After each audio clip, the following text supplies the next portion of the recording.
augmenting human existence with robotics and with AI. It's a reality. It's a reality that is not just a possibility, but it's one that's coming. It's one that's partly already here. I've started questioning if we really do have democracy, because all of the messaging that we are given is curated. And so I just doubt whether we actually have that agency at the moment. Sometimes truth can be stranger than fiction. On today's episode, that is exactly what we will learn. Meet Ella Harris. My name's Ella Harris. I am the founder and CEO of a company called UVISA Health, and we're developing a phototherapy treatment device for gynecological infections. So by that, we are hoping to eliminate the need for antimicrobial medications.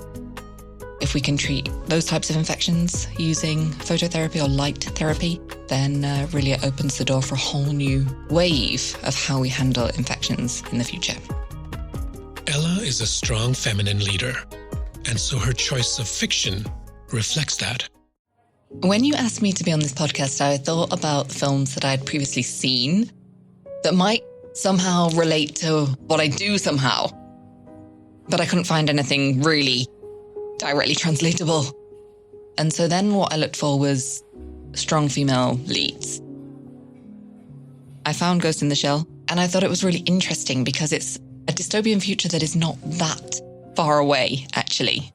It's a story that bridges Eastern and Western philosophy. Ghost in the Shell is a dystopian reality, actually based on a manga comic. And it was made into a film quite a long time ago, but an animated film. It was then turned into a live-action film with Scarlett Johansson. And I found it interesting because I think it's really relevant to our modern-day society. In a future where Android technology has become ubiquitous, a distinction is made between the technology having or not having a ghost. The ghost in the shell is the human. That is the ghost, because they have essentially taken a human brain from a living subject, which in the film they say is, it was a girl that was in an accident, her body was unsalvageable, and so they took her brain and put it into a shell, right? But the cyber robotics company that owns that shell, and thus the brain inside it, have done their level best to eradicate the memories that the brain holds. So it's not intended that there is any ghost left of the previous life. But as the film merges, obviously it comes to light that there are some memories, some hallucinations, as they call them, in AI language, some hallucinations of a prior life lived by that brain. A prior life that was totally different from the technology-dependent existence she now leads. It was actually quite an emotional watch in some ways for a sci-fi film, because she started to get these memories, started to understand, actually, maybe I had a life before, which at the start of the film, she doesn't know.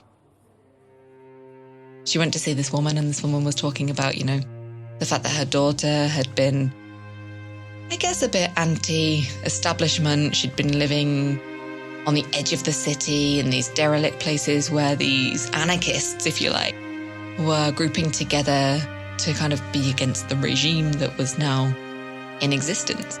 They wanted to be more human. They didn't want to be so augmented. They didn't want their lives controlled by technology and robots and AI, which, again, I think is something that some of us can relate to in today's world. And she went to see this woman, and this woman was talking about her daughter and saying that, she'd always been a bit of a rebel and she'd always been independent and done her own thing, but one day she just vanished and she'd never come back.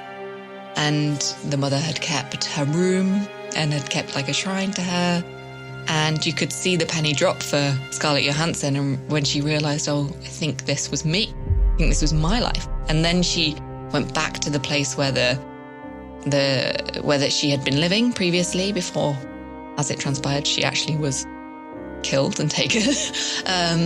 So yeah, again, spoiler, sorry. But yeah, and that was very emotional. Part of her story arc is to realize the importance of consent. Throughout the film, whenever she has a software update, they ask her, to record, "My name is Major Killian. I consent to this procedure. And then at the end, it gets to the point where she says, I do not consent. And I think it's because, she's suddenly tuned into that ghost within her, which is the rebellious anarchist, the person that doesn't believe in these technological advances that are happening all around them. And finally, that within her has awoken and somehow manages to override the programming.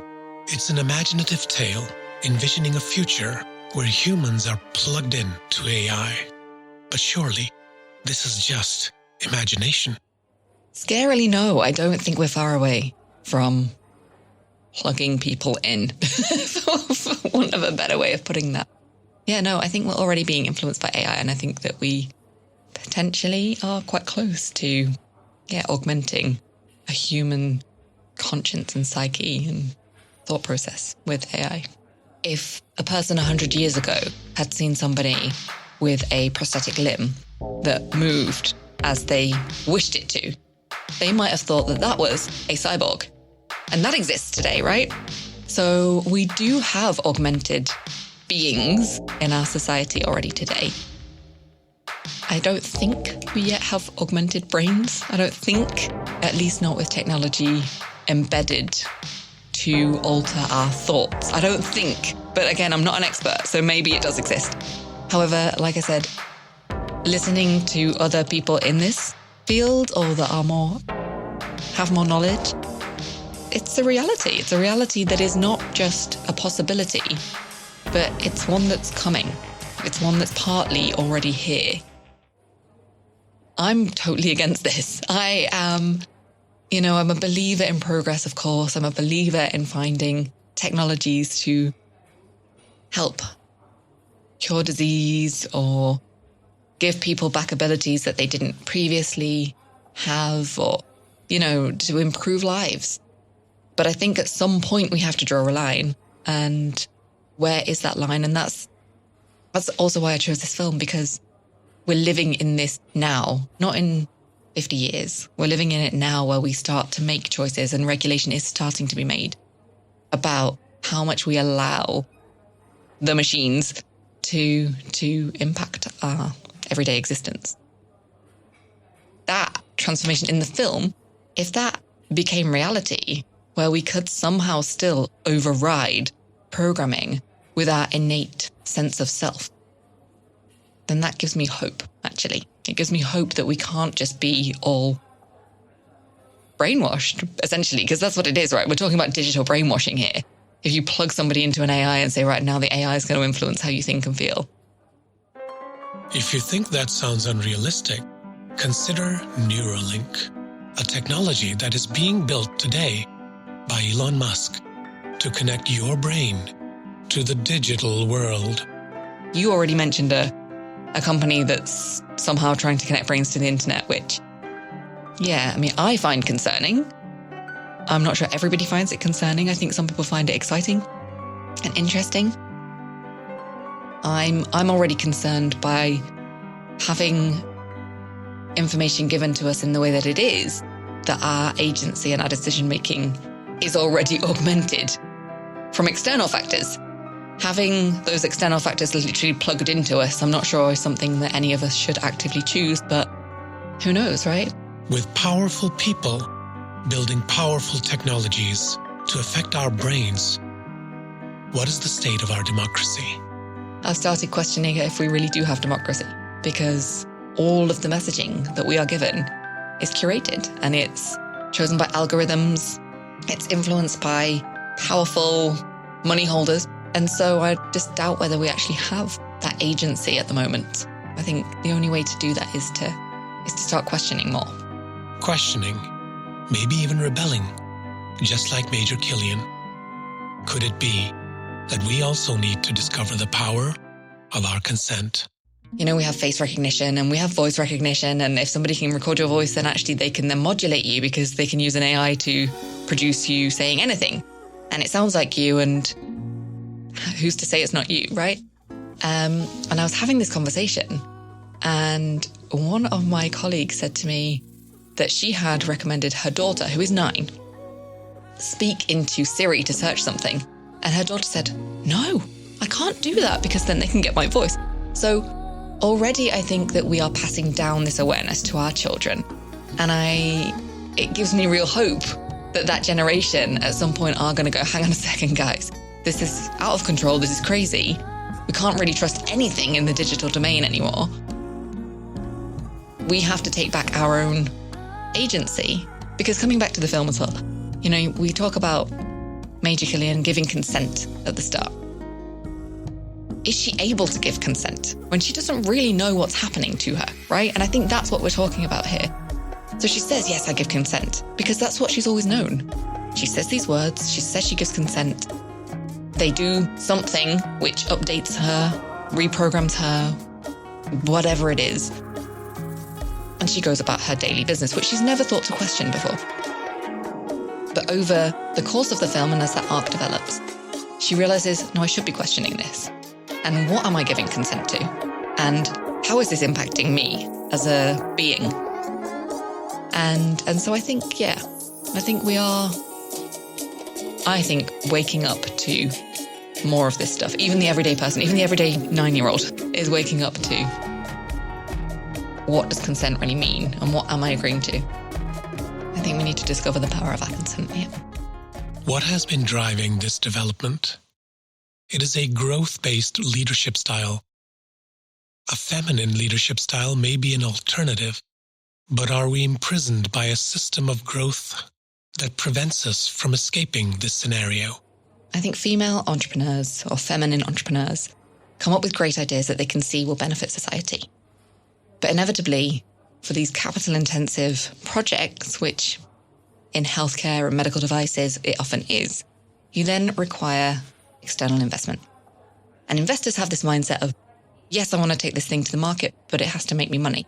So sometimes then the original concept gets morphed to a point where the entrepreneur actually has to sacrifice some of their own values or morals to get this thing to match the investment thesis or the investor's modus operandi, I suppose.